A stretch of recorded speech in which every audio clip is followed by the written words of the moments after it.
2014. At that time, the field of presidential candidates had not taken shape. Mr. Trump was in the early stages of exploring a possible candidacy. New Hampshire residents were certainly intrigued, and not so that it was live to politics at the time. But many wondered whether this unlikely politician, a tremendous successful businessman and television star, was a serious candidate. Well, today, less than 2 years later, he returns to politics at age, having not only proven himself a very serious candidate, but in fact, as his party frontrunner. He has held firm the lead at the top of nearly every poll for months in a very crowded field of very experienced candidates. Anyone who has studied Mr. Trump's business career should not be surprised by this success. He has proven time and again that when he puts his mind to achieving a certain goal, a business objective, he will not be deterred. He has grown what became a family-run residential property management company started by his father in Queens into a global real estate empire that includes residential properties, five-star hotels and resorts, and exclusive golf courses around the world. And on top of that, he is an author of more than a dozen best-selling books, and he has his own men's clothing line. Mr. Trump is certainly unique in this field of presidential candidates. That I don't just mean that because he's not a career politician. He is the only 2016 presidential candidate to have his own board game, to have his own star of the Hollywood Walk of Fame, and last but not thirdly, the only 2016 presidential candidate to have hosted Saturday Night Live, not once, but twice, to huge audiences. We are really honored to welcome him back to politics today. Look forward to hearing about his vision for the future of our great country. Please give a warm New Hampshire welcome to Donald Trump.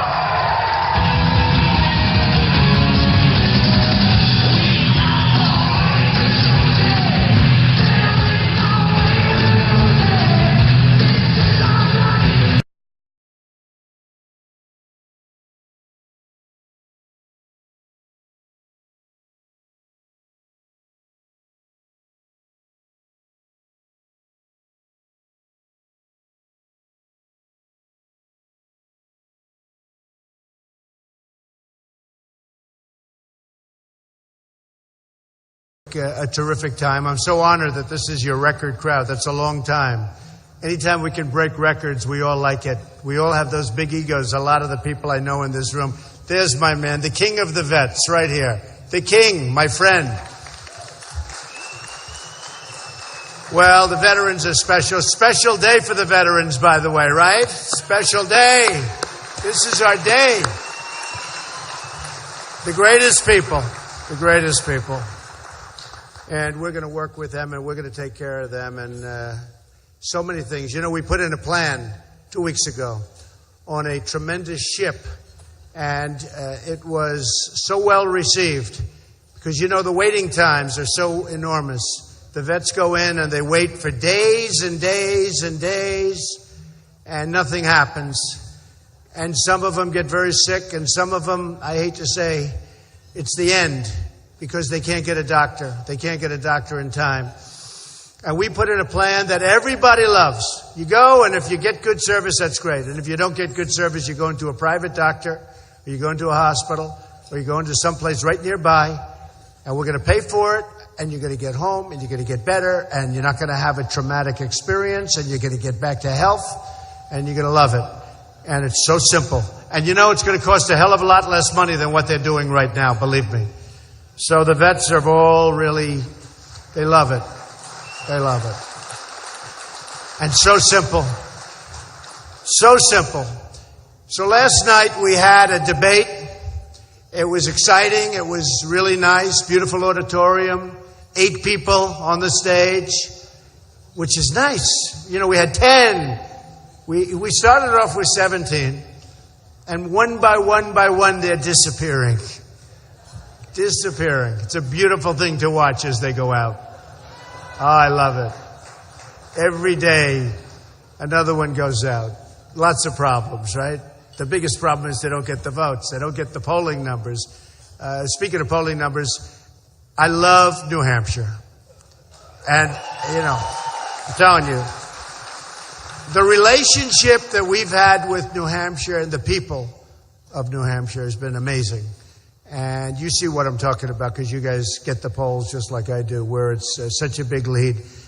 I wish we could call. Can we call the election for tomorrow? In some countries, the prime minister's, if he's popular at the time, he says, we are calling for our election on Tuesday. I love that. Maybe we can change the law so we can do that.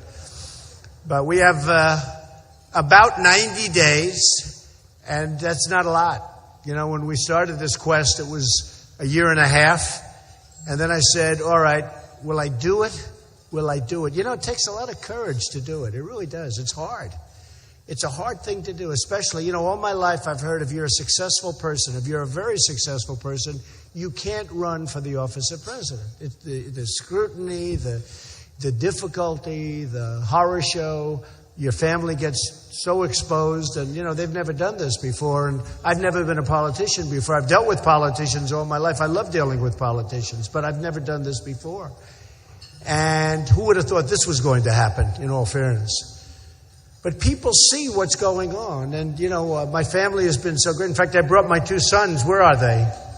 Oh, come here. Come on up here. I have to show off my sons. I have to show them all. I'm proud of them. This is Don Jr. and Eric. And come on, say a couple of them. Hey, I flew in.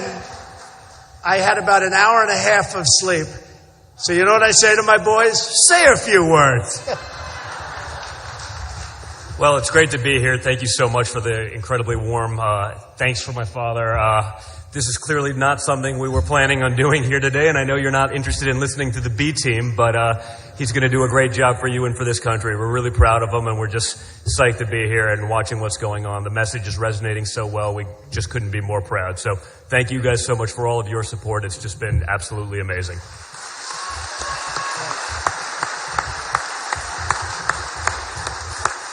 And I'm like the proud son. I cannot believe, obviously we had an unbelievable debate. He won every poll last night. All the polls, all the ratings coming out of that thing last night was so good. But I'm so proud of him. What he's accomplished. He's been a politician for 4 months now. What he's accomplished in that period of time. Listen, guys, we're winning this thing. We're winning it. And honestly, he's always been a winner to me. He's my best friend. He's a mentor. He's an unbelievable negotiator. He's just the greatest man in the world, and I love him immensely.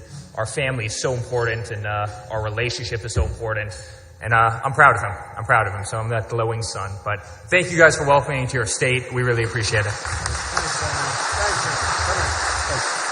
Thanks, fellas. They're good boys. As I knock on wood, right? Knock on wood. We never know. They have been really great, and they're hardworking people. And they love what they do, and we're very proud of them. So I thought what we do today, because this is special and a special group, I thought we'd do question and answer, okay? Let's do it. And, we're going to do a lot of things, and I just want to tell you, we're going to repeal Obamacare and replace it with something great. We're going to take care of our vets. We're going to build up our military. We're going to do such a great job on illegal immigration. My biggest hand last night, and the biggest hand of the evening, was when I said, at the border, we're going to create a border. We're going to build a wall. We're going to build a wall. And the place went crazy. And even I was surprised. But that happens a lot because people want borders. We don't have a border. We don't have a country. And you happen to have a problem that's a little bit unique, although not totally unique, unfortunately, in the country. The problem of heroin in New Hampshire is unbelievable. It's like an unbelievable problem that you have. And you know where that stuff comes from. And we're going to work on, with all of our friends here, with so many, the clinics that they want to get involved with, and the rehab centers. But it's not unique to New Hampshire, but I think you have it bigger and tougher than anybody else. It just seems. It's such a big problem here. And we're going to work on it, and we're going to work on it very strongly. So we're going to do a terrific job. We have such support. And so many people, I heard the other night, they're talking about the different states. And they said, it's going to be really, really tough to beat Trump in New Hampshire because they really like him. And I like you the same. I love the people. I love them. They're great people. These are great people. And so it's a special bond and a special relationship. So let's do question and answer, okay? Go ahead. What's your question? You can make them vicious, violent, crazy, whatever the hell you want to do. That sounds interesting. First of all, identify yourself. Sure. My name is Anne Marie Banfield. I'm with Cornerstone Policy Research in New Hampshire. We're a family policy advocacy group. Great. And I'm the education liaison for them. So I want to first thank you for your outspoken opposition to Common Core. Right, totally. I really appreciate that. Don't even understand the other. I mean, Common Core it's very simple. Yeah. Don't even understand how somebody, Jeb, as you know, is a big Common Core person. Yeah. I don't even like to bring up his name because honestly, yeah, I'm not happy about that. So it's anyway, over. But how does anybody favor Common Core? I don't know. Okay. I'm still trying to figure that out. My question to you is, Common Core is more than just a set of standards, as we're all figuring out. And it is now in our schools. Parents hate it. Our governor ignores the parents. But my question to you is something that nobody has really addressed in any of the campaigns. Go ahead. And the media is not even addressing. It's the data mining of personal information on the students that's going on within this total redesign of public education under Obama. He gutted the FERPA law. So now parents don't even know when information is leaving the schools. They no longer have to consent. By the way, isn't it ridiculous? Yes. It's and crazy. You could have local education with local people, your local schools, and you don't have a problem with some bureaucrat in Washington that just wants to make money. We're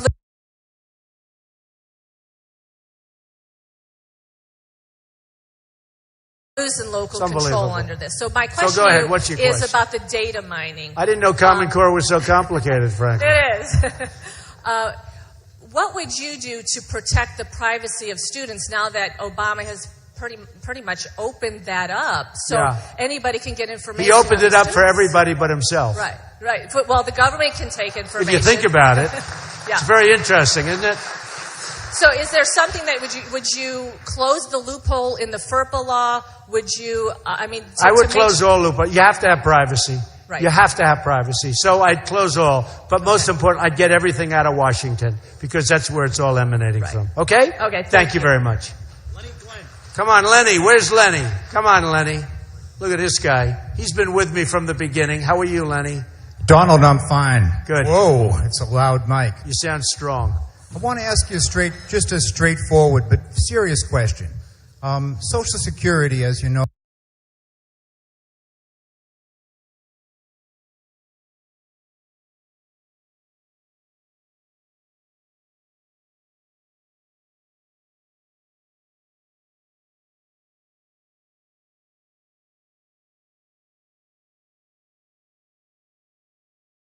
is absolutely vital to the retirement of millions of Americans. And Medicare.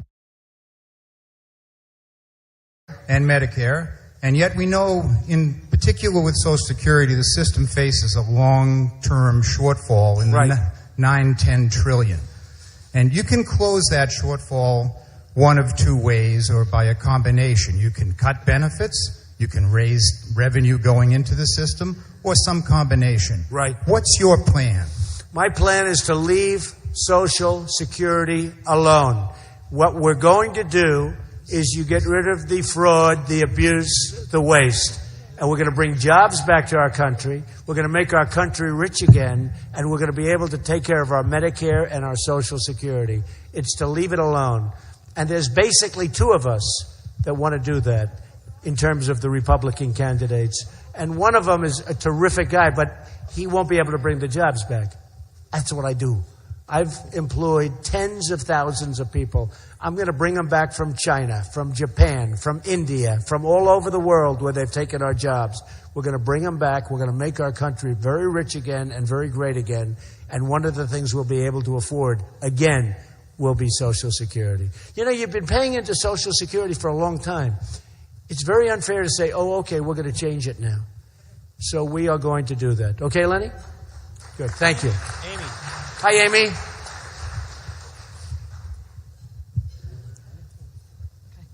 Mr. Trump, first I want to thank you for energizing the nomination process on the Republican side. Do you think they would have had, here's a question. Do you think they would have had 24 million and 23 million? You know, Fox was the biggest cable program ever, and CNN was the largest in the history of CNN. So if I wasn't involved, would they have had those numbers, do you think? I don't know. 23 and 24 million. Do you believe it? And you know what I got out of it? Nothing. I want to try and monetize that, right? Anyway, no, it's my honor. I appreciate what you said. Thank you. My question relates to maritime commerce. Our economy in New England and the nation depends increasingly on maritime transportation. Right. Ships that are getting larger and larger. Right. Maritime commerce, they actually pay $2 billion a year into a trust fund that's designed to maintain our nation's ports and waterways. Right. Only the president and administrations typically only requested about half that amount gets spent for its intended purpose. Okay. As president, what's your feeling on a trust fund of this sort, and would you work to try to increase? Well, you know, our ports are way behind, like everything else, like our airports, like everything else. Our ports for maritime are way, way out of whack. You go to some of these countries, they have deep water ports that are unbelievable, and we only can take certain size ships, et cetera, et cetera. We have the knowledge, we have actually the money, but we don't have this, and we don't have the leadership. Believe me, maritime is very important to me, and that's going to be taken care of. You'll be very happy. Okay? Thank you. My favorite vet, the king. Go ahead. Go ahead. Thank you. Thank you very much. Take the mic. Go ahead. He's got a very strong voice. Yeah. Go ahead. What I would like to see you do for the veterans. Did you like the plan I rolled out? I think you did a great job. Good. Thank you. But anyways, what my concerns are here is that there's a bill that passed the House. It's called, and now it's in the Senate. It's called Senate Bill 1082. It's the Veterans Availability Act. In your plan it talks about the veterans availability. But there was a bill passed a year and a half ago. It was a feel-good bill that done nothing, and not one person was fired. My concern is hoping that you can rock the boats of the Republicans in the House and the Senate, or actually the Senate, to sign on 1082, which has a lot more meat that works hand in hand with your bill to fire the ones that are stepping on veterans' health care in the United States. Very important. And if you can call them out on Senate Bill 1082, would be a win-win. I'll do that. I'll look for the into that country. when I get back. Yeah, I understand exactly what you're saying. Yes, sir. Okay, sure. Go ahead. Give him the mic. Right over here, please. To the right. And then we'll do Gordon. Gordon's in the... Gordon, where's Gordon? Is he back there? Get ready, Gordon. Thank you, Mr. Trump, for coming. Okay, go ahead. My name is Joel Gill. I'm from the New Hampshire Institute of Art. Last year, by all accounts, ISIS killed 3 people, and the police killed 1,100. And a lot of the 1,100 people look a lot like me. And I wonder what your thoughts are about the increasing militarization of the police force. Well, I happen to think the police are not being treated properly in this country. I think that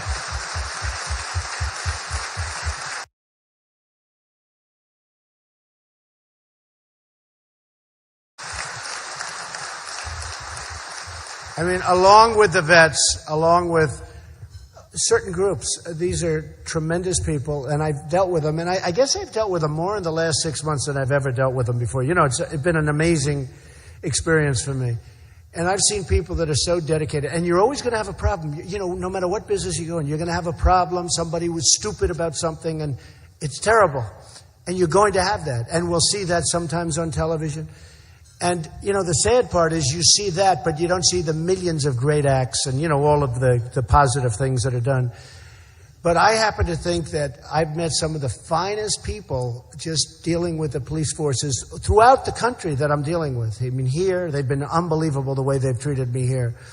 And, you just feel safe. You come into these, sometimes I'll go into an arena with 22,000 people, and you'll see these police come out, and they have great love and great respect. And I've had a great relationship with them. And they're doing a really good job, and I know they could do even a better job. A lot of the genius has been taken away from them by politicians. But I really do feel, and I think it's important, that we cherish our police, that we respect our police, that we let them do what they have to do. You look at some areas, you look at some places, and the crime is rampant, and you know that it can be stopped, or it could be largely stopped. So I just think that we have to just love our police forces and what they stand for, because believe me, they are really amazing people, and they're hard-working people, and they do an amazing job. So, yeah. Gordon? Yeah, thank you. Excuse me? Yes, hi, Gordon. Mr. Trump, question about federal subsidies for ethanol. The federal ethanol mandate has cows competing with cars for fuel, for corn fuel, and it's driving up the cost of food in this country. Yesterday, the union leader here in New Hampshire reported that New Englanders are spending $500 million per year extra on fuel because of the inefficiency of ethanol-based fuel. Furthermore, ethanol is really bad for old engines, old car engines, old boat engines, motorcycles, etc. And we've got a lot more domestic petroleum and natural gas than we did 5 years ago. You're on record as supporting the ethanol mandate 100%. Is that still true? What I'm going to do is we're doing actually a report on this. And, you have different parts of the country that feel very differently about it. But we're doing a report on this over the next 3-4 weeks. And I'm going to see you. I'm going to give you a copy of it. It'll be very interesting to you. I think it's going to be it's going to be very revealing. So I will get a copy for Lenny, okay? For Gordon. Yes? Tim. Go ahead, Tim. Tim. All right, let's get Tim and then Jim. Okay. Tim? Thanks very much for coming. Thank you. I'm Tim Leshin from Northeastern University, and I wanted to ask you about higher education, because I feel like we are producing the future workforce that's going to drive the economy, and I wonder if you could talk about your view of higher education and what the federal government should be doing in that regard. Well, there's just about nothing that's more important than higher education and education generally. I'm a big fan of education, believe me. You don't have to convince me. I know what it means. I know what it represents. And, along with protection, the military, we have to really cherish our professors, our teachers. And, you talk about the police also. A group that does an amazing job are the teachers of this world. They can be professors, but unbelievable job. And, I've always said, I think they're the most underpaid people on earth. And yet they love it, right? I see teachers over here. You're a teacher. I can see. She's nodding. Yep, you're right. But in the meantime, you love it. And I know so many teachers, and they love it. And they're so smart and so good. And yet they make money that's, I have people that work for me. I have people that I know. I have people that I deal with all the time. They're nothing compared to the teachers I know. They make more money. And yet those teachers would never switch places. They love what they do. They're just amazing people. So and education is very, very important to me. And it's going to be, if I win, it's going to be a very, very big factor. And it will be based locally, by the way. We get rid of the Common Core stuff. But it will be so good. When you think about Common Core, and when you think about some of the things that we like to talk about, and they sit back and they talk, and, politicians all talk, no action. So we spend more money per pupil than any country in the world by twice. It's not like a little bit more. We double it up. And yet we're ranked number 28 in the world. We have third world countries that are ahead of us in terms of education per pupil. It's based on a per capita basis. 28 in the world, and we are double what anyone else spends. I mean, doesn't that say something, right? So it's not a question of money. You know, a lot of this stuff is not a question of the money. Even the vets, they spend so much money. But the administration is terrible. The money goes, the theft is unbelievable. I mean, there's been some stories with the VA hospitals that are horrible. It's not even a question of the money. Probably save money. You know, you could probably save a lot of money and give much better care. I'm sure that you can. But it's the same thing over here. So I want to get those numbers, I want to get the numbers down, but I want to get the results up more importantly, and we'll do that. Education's so big. Okay, thank you. Jim Flanagan. Go ahead, Jim. Hi, Jim. Good morning, Mr. Trump. Jim Flanagan from St. Anselm College. Thanks Good. for being at our on Thank campus you, Jim. this morning. I appreciate it. My question for you is, if you're elected president, what will you do to battle the major drug problem in this country? Here in Manchester and New Hampshire, major epidemic with heroin addiction and so forth. So the question is, to battle that and hopefully the heroin problem again. It's amazing, Jim, how many people bring that up. I mean, it's I bet half the people, if I didn't answer this question, half the people have their hand up.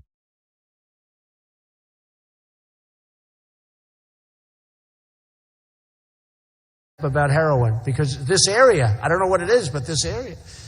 And we're going to battle it in two fronts. We're going to do the clinics. We're going to work it so they can do the clinics and do them locally so they're locally based and run. That's not so different than the education. We want it locally based. We're also going to close up the borders. Got to close up the borders. The drugs are pouring in. You know, when I say build a wall, I'm not just playing games. We're going to have a real wall.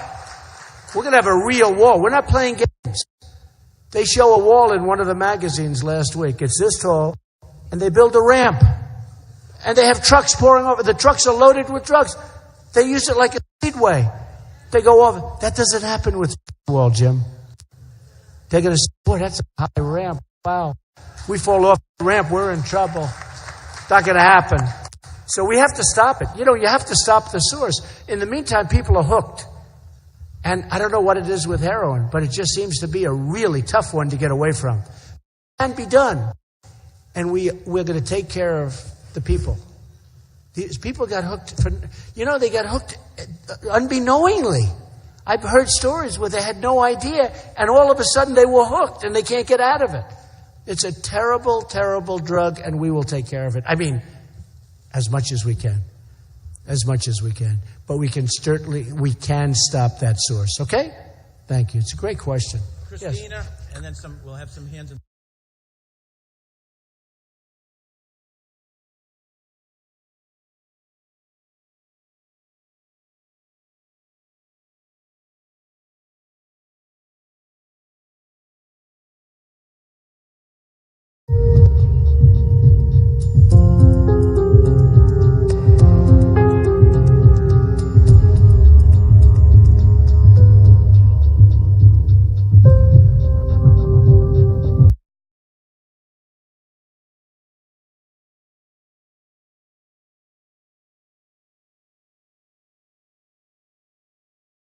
So much, and you'll get it at rates like 1.5%. You get it for nothing. In fact, you should borrow. One of the biggest banks in the world came and looked at my statement. They said, you should borrow a lot of money, Donald. You could borrow billions and billions. And I say, but someday I have to pay it back. I mean, but he'll give it for nothing. You almost feel like you have to take it. But I think rates could go up very substantially. But they were telling me, and friends of mine that have businesses, they're good business people, they cannot borrow money because the regulators are so tough that they can't do. So if they want to open a business or start a business, these are great people with good credit ratings, they can't do it. And I will tell you, the president of banks are petrified. They're petrified of the regulators. The regulators are running the banks. Dodd-Frank is very bad. Okay? Okay, we got some hands in the back. And okay. We have a microphone in the back. In the back. Okay, very good. Just identify yourself. Yes, I'd like to know how you would address... Are you a vet? Yeah, I am. You look like a vet to me. Yeah, Tough. I saw you at the signing. Remember? I can see it. I'm the guy. I see you back there. I remember. I don't forget. I forget, but I never forget my vets. That'll go. I like that. Go ahead. I want to know how you would treat the abuse of executive orders, number one. And number 2, I want my damn book signed for my wife. Okay. You'll bring the book up. Bring the book up. Bring that up. So a great thing happened. You know, President Obama signed an executive order where everybody just pours into the country. It was unbelievable. And you know, they won in court to stop it, but everybody thought the appeals court would throw it out. And 2 days ago, the appeals court upheld it 2-1, which was shocking to people. And that executive order right now looks like it's going down the tubes. Now, it took 2 years to get there. But the whole concept of executive order, it's not the way the country's supposed to be run. You're supposed to go through Congress and make a deal and go and talk to people and get the guys in there. And you know, whether you're Republican or Democrat, you're supposed to all get together and you're supposed to make a deal. But he couldn't make a deal because it's not his thing. He doesn't really even want to deal with the Democrats. He doesn't want to deal with anybody. So he's got this new thing with executive orders. But I'm telling you, this was a great thing that happened 2 days ago. Think of it. 2 days ago, the court upheld a decision saying that the executive order that he signed was improper on immigration. It was a big one. It was a big one. That was a great thing.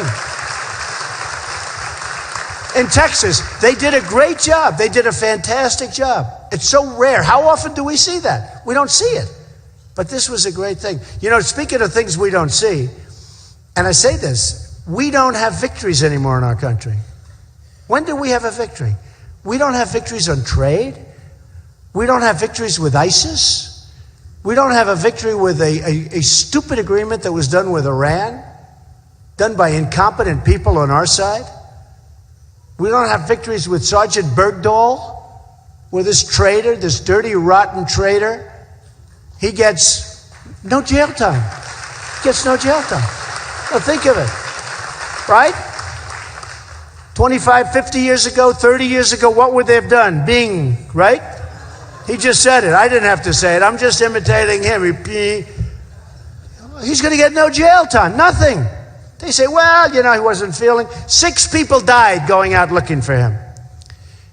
So we make a deal. I call him the 5-for-1 president. This is the way we deal. Whether it's economics or military, he makes a deal. 5 of their best, most wanted people. We get Bergdahl.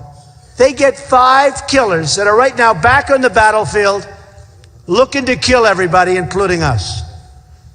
This is the deal we make. And they knew he was a traitor before they made the deal. I figured, well, maybe they got snookered. Maybe they didn't know. They had a general and a colonel seeing everybody in that division. And they were all saying, no, he left. He's a traitor. So they knew it was, you know, they're dealing with a traitor. If I heard he was a traitor, I'd say, that's okay, no deal, you can keep him. I would say we never want him back, right, Steve? We don't want him back. Steve, right from the beginning. Stand up, Steve. Right from the beginning, he's been with me. He's seen it happen, right? So anyway, so we're going to strengthen things up. Where's that book? Where is that book? Come here. Give me that book. Come here. Okay, we got a mic here. Crippled America. Isn't that a terrible title? Crippled America, but how to use it. And the sad part is, so Simon & Schuster, great company, they want to do a book. And we wrote it up, How to Make America Great Again, Crippled America, How to Make It Great. So it's not just, it's crippled, we're going to make it better. And in doing the pictures, they sent up this great photographer, and he took these beautiful pictures. I wish I was so good looking like these pictures. And they were smiling like that. Beautiful. I look so good. My wife said, you look so great in those pictures. And then there was one that was taken when I wasn't ready. And it was a horrible picture. That's it. Look. And it's the worst picture I think I've ever taken. And the book is doing great. But how can you have a book titled Crippled America, talk about all horror stories and how to fix them? Because I don't want to be just a critic. There's nothing I hate more than a critic, where they criticize, but they can't do it themselves, you know. But I can't have that title and have a smiley face, right? So I have this horrible picture, but that's okay. And I think you'll like it. Okay, I'm going to send this book back to you. Why don't you ask your question here, sir, and identify yourself? Sure. Hi, my name is Rich Smitty. I'm from Merrimack, New Hampshire, First of all, I want to say good morning, Mr. Trump. Good morning. And I also want to thank all the veterans that have served this great country, the United States. Thank you. Great. Another thing that I have to say is that I like to be an optimist. So when you become president, have you given any long and hard thought to possibly who the vice president will be? Chris Christie. Good man, actually. Very good guy. Good guy. And did well last night. From what everybody tells me, did very well last night. Good guy. Well, there certainly could be a place for him, I can tell you that. You know, I like to not think about that position. I like to think, I have so many friends in the real estate business where they give you renderings. They're going to build. I call them the rendering guys. They never get it built. You understand, right? I was never a rendering guy. I like to get it built and then I do the rendering. So I want to get this job done. We can make our country so great again. We can make it better than ever before. I mean it. We can make it better than ever before. We can make our country, think of it, better than ever before. But if we go another 4 years with Hillary and all these characters, it's never going to happen. So it's so important this next election. Let's do a couple of more. Okay? Right here. Go ahead. Yes, hi. Just identify yourself. Here's the mic. Just move it along. Hi, thank you. Vincent DeVito, Bowditch and Dewey. Let me know your thoughts, please, why you think it took President Obama and Secretary Clinton so long to announce their decision on the Keystone Pipeline. 7 years, even though we 7 know years where to their say thoughts no were. Yeah. on the pipeline. Now, I have to tell you, I feel a little differently than most. I want the pipeline. And by the way, without eminent domain, you don't have a pipeline. You know that. You know, people say, oh, eminent domain. I don't love eminent domain, but you won't have highways without eminent domain. You won't have roads. You won't have sewage systems. You won't have anything. You won't have towns because there'll be no way. You know, somebody criticized this group, this Club for Growth, a bunch of real losers. They come up to my office. No, I got to tell you, because he mentions the pipeline. Every time I think of the pipeline, I say, oh, that's eminent domain. In fact, you know the pipeline, the Keystone Pipeline, they have a whole thing in their website about eminent domain, how wonderful it is. Because you wouldn't get that pipe 2 miles without stopping it. But so this group comes up, and it's called the Club for Growth. I never even heard of it. A friend of mine set it up, some friend. And this guy comes up, a character, you know, looking for himself. And he said, Mr. Trump, tells me about it. I say, oh, good. You know, I'm falling asleep listening to him. I say, was this guy ever going to get... It's true. He's an ex-congressman, so what do you expect? Oh, he's an ex-congressman. So he comes up to my office and he talks to me, and then he said, would you make a contribution? I said, how much? I had never even heard of him. And he's asking, $1 million. I said, man, he must think I'm pretty stupid, right? You know, you can have money and you can be rich, but you don't want to have people think you're stupid. So anyway, I said, well, let me think. I want to be nice. So they write me a letter. He puts it in writing. You tell me, how stupid is he? He writes me a letter requesting $1 million. We very nicely, Corey, a New Hampshire man. Where's Corey? My man, Corey. He's become a major star in New Hampshire. My main guy is from New Hampshire. You believe that, huh? He knows every road. They got lost the other day. You know, we were up here a couple of days ago, and we were going to this place, and the driver got lost, and Corey told him exactly how to go. So he's from New Hampshire, very famous. Raise your hand, Corey. But Corey was in my office, right? Corey's sitting there. So he asked for me. Then I get a letter a couple of days later. Mr. Trump would like to request $1 million for the Club for Growth. I said, is this guy crazy? $1 million? So I was just nice. You know, how do you say no nicely? You say, no, I'm sorry, we're not interested. We said it nicely. All of a sudden, news conference. Donald Trump is not a conservative. He's not a real conservative. I didn't give him $1 million. I guarantee you, if I paid $1 million, he would have been saying I'm the greatest guy in the world. These people are the worst. I'll tell you what, you meet some bad people in politics. But the reason is the eminent domain. Because years ago, there was a project that needed a certain house, and eminent domain, it would have, by the way, would have created 2,000 jobs and all. But without eminent domain, and it's interesting because most of the conservative groups, and me, and I'm a conservative person, But most of the conservatives are very much in favor of the Keystone Pipeline, right? Wouldn't you say? Most of them. And there's no downside. It's better environmentally, all the stuff. You don't have the trucks driving all over the place, and it's better. And so many advantages. But in order to do it, you need eminent domain because you have to condemn that little narrow strip going through somebody's farm or wherever it may be going, right? And they have a whole thing about eminent. It's okay. Eminent domain's okay for them. But for me, no good. You know, it's sort of an amazing thing. But I will say this about the Keystone Pipeline. We're taking fuel from Canada. We're sending it through our country. Okay. I've heard of better deals than that, right? But I still like it because it's more stuff coming out. It's good. Keep prices down. It's good. But I want a piece of the profits from the pipeline. See, right now, we're giving them, oh, go ahead through our land. Go ahead. Come on. I want like 25% of the profits. Does that make sense? I could say 50%, but I want to be nice. No, seriously. I want 25% of the profits. And I'm going to approve it fast, but I want 25. I'm going to negotiate a deal. It'll take me about 2 seconds. Those guys have been so beaten up with that stupid pipeline. They have been so beaten up. I'll get them into my office. They'll give me whatever I want in about 2 minutes, right? But let's make a good deal. Why should we have a pipeline that we made possible, right, and not get a piece of it? So I want 25% of the profits, okay? All right. Okay, one more good one. Unless it's a bad one, then we'll do it. So we'll end on a good one. Sir, Here's a good-looking guy, wherever oh, there you are. Go ahead. We have a spelling bee winner here that has a question for you, sir. Go ahead. Hi, I'm Adam. I am 10 years old, and I'm from Bedford, New Hampshire. And are you a spelling maven? Yeah. Okay, good. I want to know your opinions on NASA. NASA? On NASA? Or NAP? NASA. Space. I think it's great. The space program. You know, in the old days, it was great. Right now, we have bigger problems. You understand that. We got to fix our potholes. You know, we don't have exactly a lot of money. I love NASA. I love what it represents. I love what it stands for. And I hope that someday in the not too distant future, we can get that going. Space is terrific. Space is terrific. You know, space is actually being taken over privately, which is great.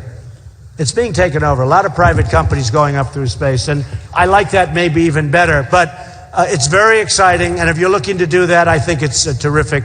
It's terrific for the future. And you love it, I can see, right? You love it? Whatever it is you love, you do. Okay, one more question. One more. Where's the mic? Toby in the... Go ahead. You want to stand and just yell it out because time is... Go ahead.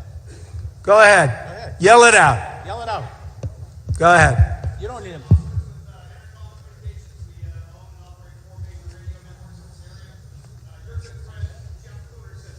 Good. Say hello to him.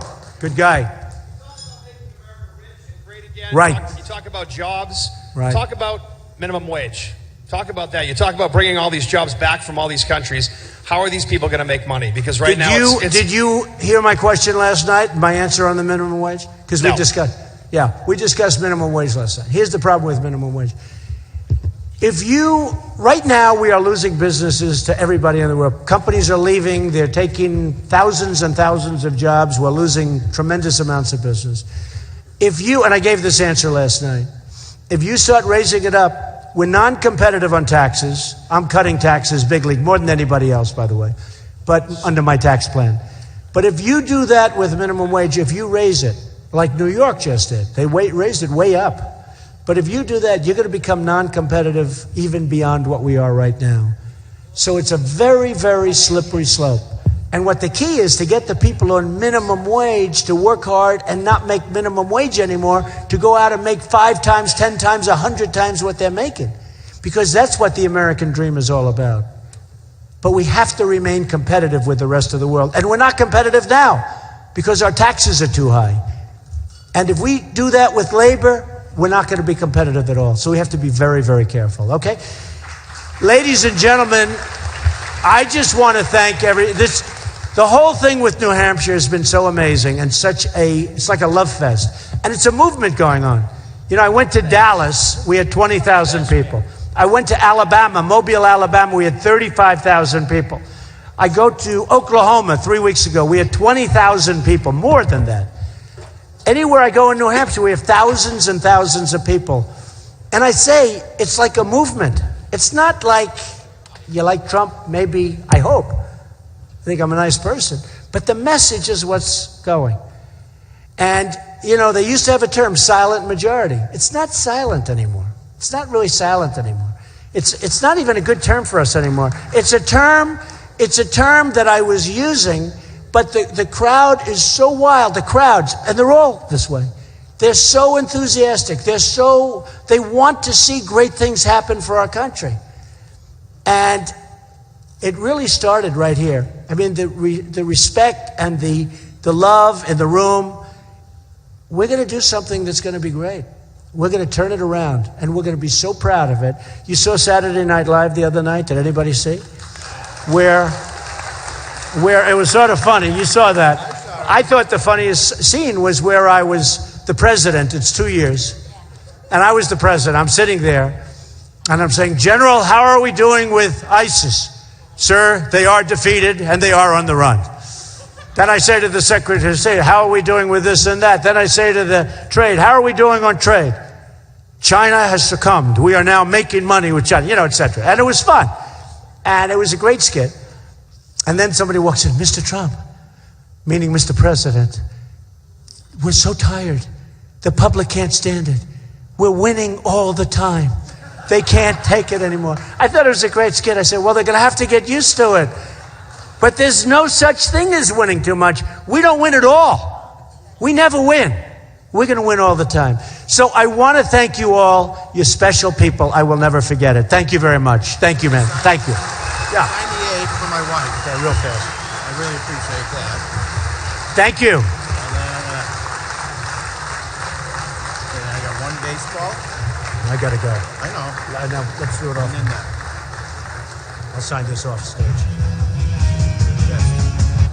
Thank you.